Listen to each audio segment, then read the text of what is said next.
안녕하세요. 만나서 반갑습니다. 여러분과 같이 한검 심화 과정을 진행하게 될 김영준입니다.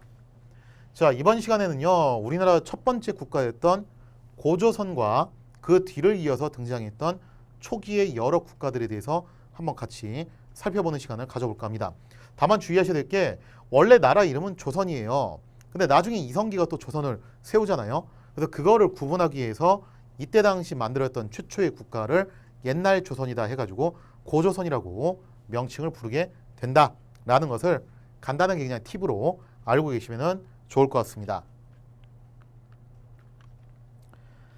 자, 오늘 배우게 될 내용은 일단 그 고조선에 대한 이야기, 그리고 고조선의 뒤를 이어서 등장하는 여러 국가들, 부여, 고구려, 옥저, 동해, 삼한, 그리고 가야 연맹까지. 사실 뭐 가야 연맹을 뭐 여기에다 꼭 껴서 다룰 필요가 있었냐라는 그런 이제 의문이 들 수 있는데, 삼국시대에 집어넣기에는 좀 애매하더라고요, 이 포지션이. 그래서 같이 여기서 묶어가지고 가야 연맹까지는 마무리를 짓도록 하겠습니다.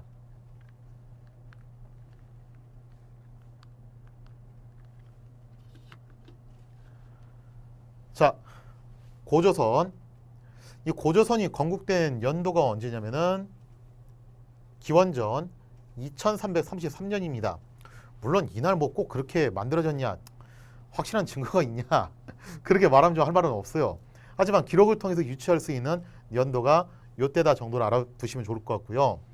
이 고조선을 세웠던 것이 누구였냐면은 그 유명한 단군 왕검이죠. 그 단군 왕검과 관련된 이야기가 있습니다. 이렇게 건국 신화가 있죠. 단군 신화는 뭐 다들 아시잖아요. 그냥 간단하게만 설명을 하자면은 환웅이 하늘나라에 있었는데 하늘나라의 신인 환인의 아들이에요. 근데 이 사람이 또 서자예요. 서자니까 자기는 거기서 미래가 없잖아요. 그래서 자기를 따르는 무리들을 데리고서 지상으로 내려온 겁니다. 지상으로 내려왔더니 곰과 호랑이가 찾아와가지고 어떻게 해달라? 자신들을 사람으로 만들어달라. 환웅이 숙제를 해주죠. 동굴에 들어가서 햇볕을 보지 말고 쑥하고 마늘을 먹으면서 100일 동안 버텨라. 자가격리 하라는 거예요, 쉽게 말해서. 자, 그래서 그 자가격리 기간 동안에 호랑이는 탈주를 합니다. 나 이거 도저히 못하겠다 하고 도망을 치게 되고, 곰은 끝까지 버텨가지고 사람이 됐는데 그게 바로 웅녀죠. 그래서 웅녀가 환웅과 결혼을 해가지고 낳은 것이 뭐였냐면은 단군 왕검이었다는 거예요. 그 단군 왕검이 세운 나라가 뭐다? 우리나라 첫 번째 국가인 조선이다라는 겁니다. 자, 이것과 관련된 기록들을 보시면요, 여러 개가 있는데 특히 알아두셔야 되는 게 이 삼국유사. 삼국유사에서 이런 단군신화 관련된 기록들 많이 나와 있고요. 그 다음에 동국통감도 조금 알아두시면 좋아요. 왜냐하면 바로 이 2333년이라는 얘기가 어디서 나왔냐면은 이 동국통감에서 나왔다는 겁니다. 건국 이념은 널리 인간을 이롭게 한다. 그래서 우리가 홍익인간이라고 이야기를 하죠. 자, 고조선의 강역이라는 것은 영토인데, 고조선의 영토는 일단 뭘로 생각해 두시면 되냐면은 이게 발견된 곳, 다 이제 선사시대 파트에서 배운 건데, 비파용 동검, 북방식 고인돌, 그리고 미송이식 토기, 이 세 개가 분포하는 지역이 바로 고조선의 강역이라고 볼 수가 있겠습니다. 자, 성장을 놓고 보면은 고조선이 쭉쭉쭉 이어져 내려오다가 중간에 이제 부왕이라는 사람이 등장을 합니다. 그리고 준왕에게 왕위가 넘겨지게 돼요. 왕위가 세습이 되는 건데, 자, 부왕과 준왕으로 왕위 세습이 일어났다는 거 알아두시고, 근데 이름이 좀 재밌어요. 부왕, 안일 부자 쓰거든요. 왕이 아니다. 준왕, 준할 준자를 써요. 왕이 준한다. 그러니까 뭔가 왕이라는 표현을 쓰기는 쓰지만 아직은 좀 왕이라는 게 느낌이 약간 좀 거시기 하다는 거예요. 말은 왕인데 우리가 알고 있는 조선시대 왕 같은 그런 느낌까지는 아직은 아니었다는 거죠. 자, 그리고 재정일치 사회였습니다.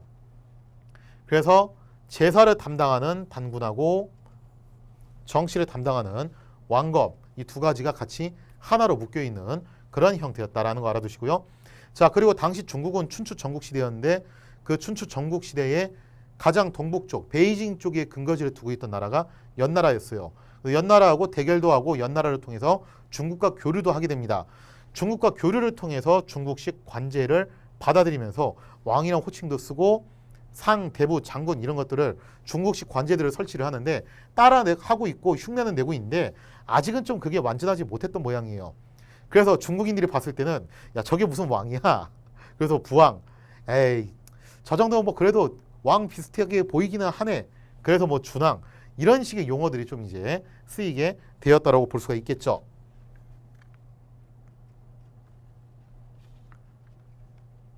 자, 그런데 이 고조선 역사에서 굉장히 한 획을 긋는 사건이 하나 발생을 하게 되는데요. 그게 바로 위만조선의 등장입니다.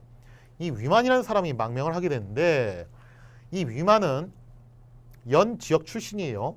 이 사람이 조선에 복장을 하고 준왕에게 망명을 했다. 가끔 이거 시험에서 사료를 많이 제시를 하고 있습니다. 당시 중국이 춘추 전국시대가 정리가 되고 진나라가 들어섰어요. 진시황제가 통치를 했죠. 진시황제가 폭정을 하다가 이분이 돌아가시면서 바로 한나라로 이제 교체가 됐는데 그 지난 교체기 그게 바로 이제 항우하고 유방 사이에서 벌어졌던 초안쟁패잖아요. 근데 이 초안쟁패의 혼란기를 끝내고 나서 한나라를 세웠지만 이 과정에서 이제 적지 않은 혼란이 발생을 했기 때문에 한나라 초창기에 대규모 망명객들이 발생을 합니다. 뭔가 여기는 중국이 좀 어수선하니까 아직은 차라리 저 안정된 조선으로 가자 해가지고 위만이라는 사람이 기왕 갈 거면 어떻게 하겠어요? 그죠? 헤어스타일도 그렇게 하고 복장도 그렇게 하고 그래서 준왕에게 가서 망명 신청을 했던 겁니다. 자, 그래서 조선에 망명할 당시 위만은 상투를 틀고 조선 복장을 하고 왔다라고 하는데 두 가지 설이 있어요. 첫 번째 설. 위만은 원래 교포한 3세, 4세쯤 되는 원래는 한국인이었던 사람이었다라는 설이고 또 하나는 뭐냐면은 중국인이 맞기는 한데 아예 그냥 귀화할 생각으로 온 거니까 그냥 복장도 저렇게 했던 거 아니냐라는 설도 있습니다. 자, 그런데 이 위만이 결국 쿠데타를 일으켜가지고 준왕을 몰아내고 즉위하게 되면서 위만조선이 성립이 됐다는 거예요. 여기서 이제 이런 생각하시는 분들이 계실 수 있어요. 아, 그러면 위만조선으로 교체가 됐다는 거는 한국사가 끝나고 이게 뭐 중국사가 되는 거 아니냐? 위만이 중국 사람일 수도 있다면서. 물론 위만이 중국 사람일 수도 있기는 한데 그것만 가지고서 이걸 중국사라고 말하지는 않아요. 왜냐하면 서양사에도 이런 경우 정말 많거든요. 근데 단순히 왕실이 뭐 중국 쪽이다라고 해가지고 중국사라고 할 수 있냐? 꼭 그런 건 아니라는 겁니다. 그런 논리를 따지면은 현재 영국 왕실은 독일 피가 4분의 3은 넘을 거예요. 거의 사실상 독일인이에요. 현재 영국 왕실이. 그래서 그것 때문에 1, 2차 세계대전 때 의심을 정말 많이 받았거든요. 혹시 왕실이 독일 피를 이어받는 사람들이니까 독일 쪽에 붙지 않을까. 근데 그런 일은 안 일어났어요. 철저하게 이 사람들은 영국의 왕으로 행동을 했다라는 거죠. 위만도 똑같은 것 같아요. 제가 볼 때는. 위만도 이 사람이 완벽하게 귀화를 한 사람이기 때문에 설사 중국인이었다 하더라도 이걸 중국사로 분류할 이유는 없습니다. 그냥 이 사람은 와가지고 아예 그냥 한국인처럼 모든 것을 다 바꾼 사람이에요. 그래서 자신이 왕이 됐을 때 중요한 게 국호도 그대로 유지를 했고 토착민도 존중을 해줬고 그 다음에 또 이제 철기 문화도 수입을 합니다. 그리고 중요한 게 또 요거죠. 한과 한반도의 진예 등과 중개 모역을 독점을 했다. 무슨 얘기냐면은 자 이게 이런 뜻이에요.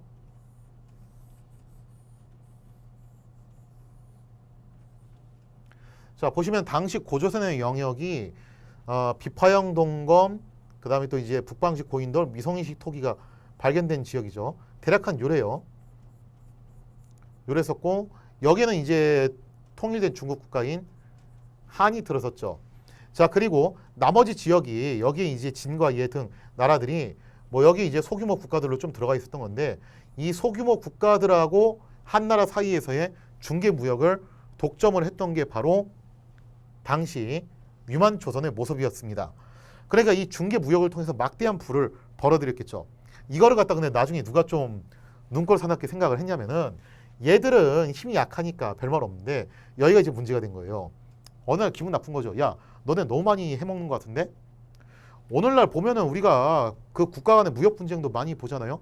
미국과 중국 사이의 무역 분쟁이라든가 혹은 우리나라하고 일본 사이에서의 분쟁이라든가 그런 분쟁들을 놓고 봤을 때 근본적인 건 다 어디 있는 거냐면은 원래 강자가 있었어요. 근데 기존에 한 단계 아래에 있던 애가 계속 힘을 키워가지고 따라잡으려고 하는 거예요. 유명한 격언이 있어요.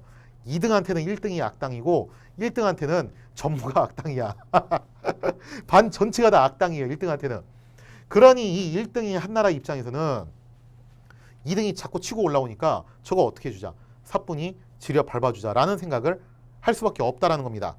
자, 그래서 한나라의 7번째 황제였던 한무제 때 침입을 받게 되는데 결국 내분으로 우거왕이 피살되고 왕검성이 함락되면서 유만조선은 역사의 저편으로 사라지게 됩니다. 왜냐면은 원체 센 나라가 쳐들어오니까 내부에서도 그런 얘기가 나왔겠죠. 그냥 항복합시다. 항복하면 적어도 우리가 목숨은 건지지 않겠냐. 무슨 소리냐. 끝까지 맞서 싸워야지. 그런 내분이 일어나다가 우거왕이 피살되면서 유만조선은 무너지게 됩니다.